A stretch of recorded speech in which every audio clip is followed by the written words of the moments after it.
Getting ready to start. Let's listen in. Good evening, Shatanya Johnson, Police Chief for the Village of Oak Park. Today, the Village of Oak Park, the Oak Park Police Department, and police officers from around the world are suffering. We're mourning the loss of our beloved Alan Reddings. He was killed in the line of duty today, serving and protecting the community that he so cherished. Alan was 40 years old and a devoted father.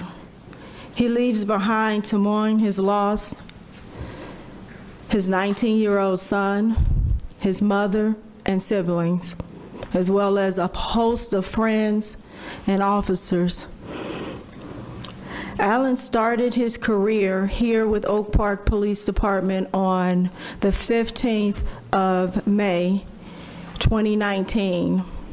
Prior to being a police officer with the Village of Oak Park, he did a short stint with Metro Police Department. My heart goes out to those officers that he served with, but more importantly, the work that he did here was so impactful. I personally knew Alan because I did his background investigation, and I quickly identified that he had a talent that was needed here. Alan was a committed officer who became a detective a few years ago. He closed substantial cases and helped us to resolve countless incidents. He was a natural. Today at about 9 a.m., he responded to a call for service for a man with a gun leaving the Chase Bank on Lake Street. He, as well as several officers, encountered that offender on the 800 block of Lake Street. After trying to direct the offender to show them his hands, the offender brandished a firearm and shot Officer Redding. At 10:10, Officer Redding was pronounced deceased. The offender was injured during this incident, was treated on the scene before being transported to the hospital. I want to thank our fire department as well as all of the officers locally and a distance. Our police department, we're hurting right now.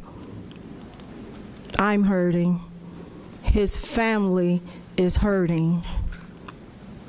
Please keep us in your prayers, and I thank you all. Any information regarding his homecoming will be posted on our website.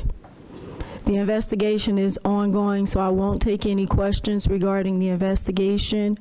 I ask that you all respect his family privacy while they deal with this tragic incident. Thank you.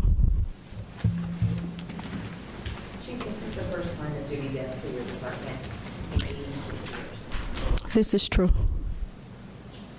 Your officers aren't familiar with how to deal with this. What's going on within the ranks right now? Right now, we have peer support with our police department. We also have, what is that called? The officer wellness, where officers are being treated there.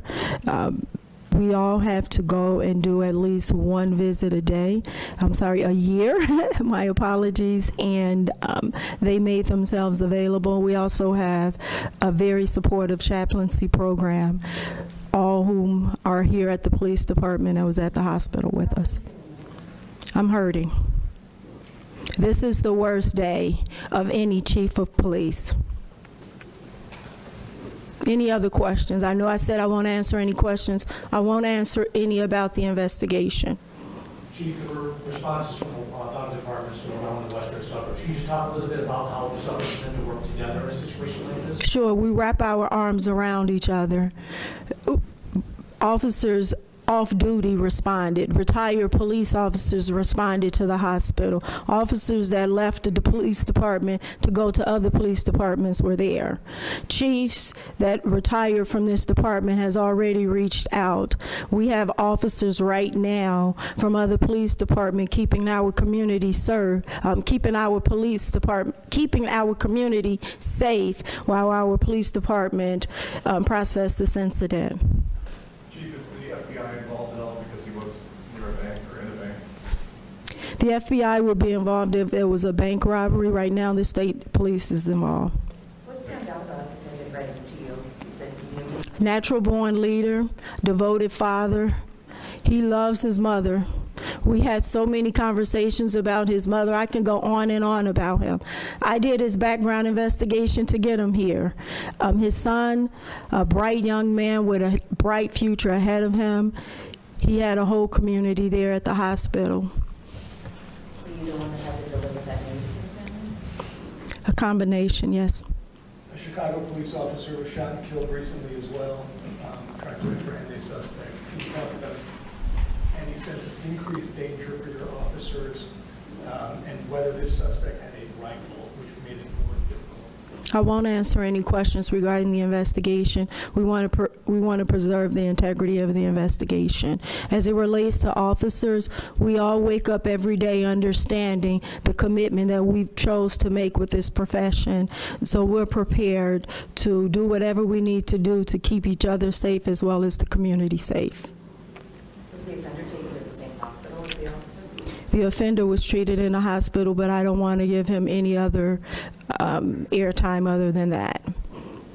Trust me, I'm compassionate about him. We did treat him on the scene. Officers rendered aid to him on the scene, but that's as much as I want to say about him. And is he someone that's familiar to your officers or your department? Any other questions? You said you have a 19-year-old son. Can you tell us about anything about him off duty, if he had any interests or commitments to the community, what you might just want to say about him as a person? Sure. He was committed to his mother, his son. He's definitely a family man.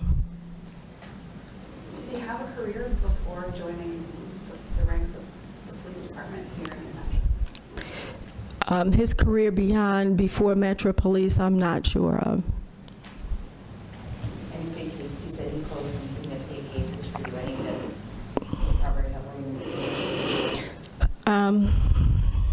One of the cases that come to mind is he was responding to a call for service for something unrelated on the south end of town and discovered that a business needed to be looked into more closely.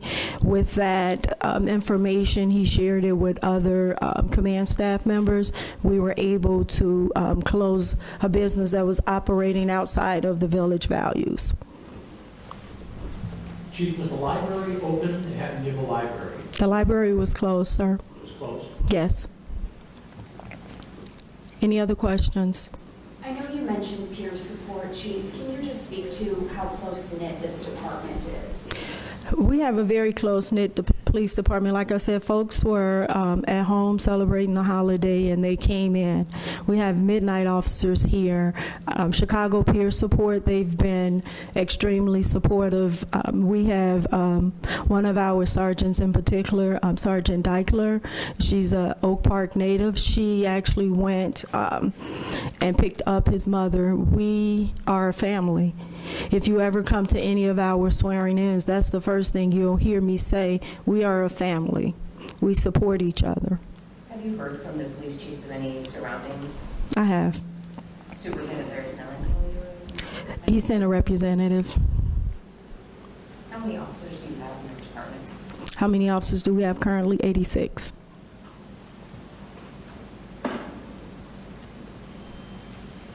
Chief, you mentioned that this is a very tight-knit community. Do you know if Detective Rollins had any ties to Oak Park? Do you know if he grew up in Oak Park or went to any Oak Park schools? Do you know that?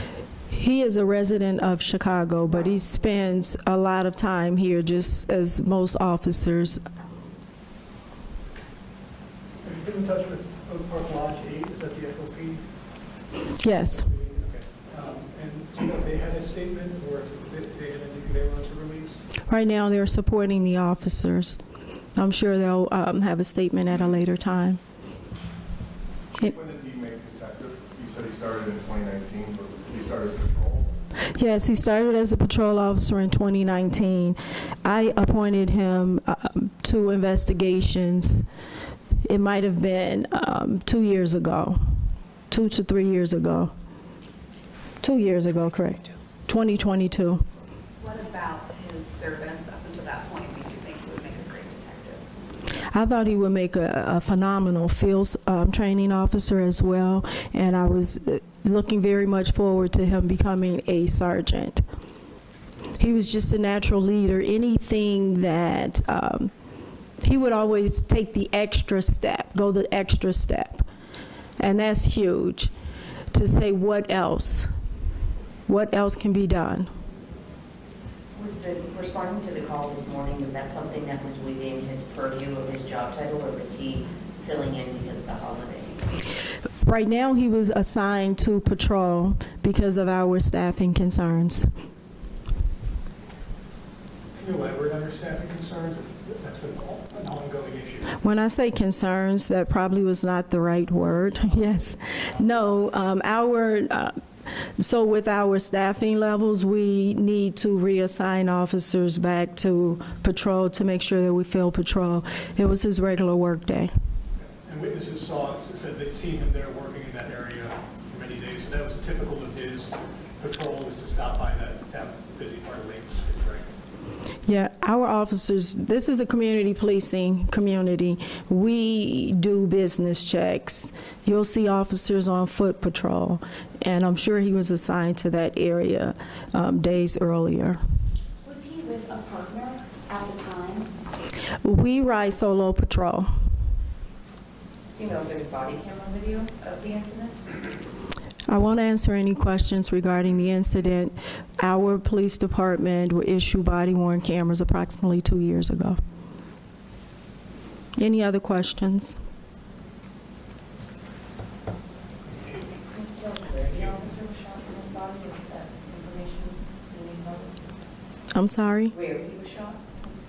He was shot on the left side of his body. Thank you all for coming. Have a blessed night. Oak Park Police Chief Shatanya Johnson, clearly emotional as one of her officers, a detective, Alan Reddens, was killed today. Our Liz Nagy was there at the scene. You heard her asking the chief a few questions. The chief hesitant to answer any specific questions about this investigation, merely calling Police Detective Reddens a natural. She was the one who looked into his past to hire him at Oak Park, at first as a patrol officer, and then 2 years ago he became a detective. We're going to have much more on this story tonight after college football on ABC 7, including reaction from others in that community. But once again, Oak Park Police Detective Alan Reddens, just 40 years old, killed today on his routine shift. He was scheduled to work today, according to the police chief. And he has lost his life. He is survived by his 19-year-old son, his mom, and his siblings. I'm Rob Elgis, as I mentioned. Join us tonight for full coverage after college football on ABC 7.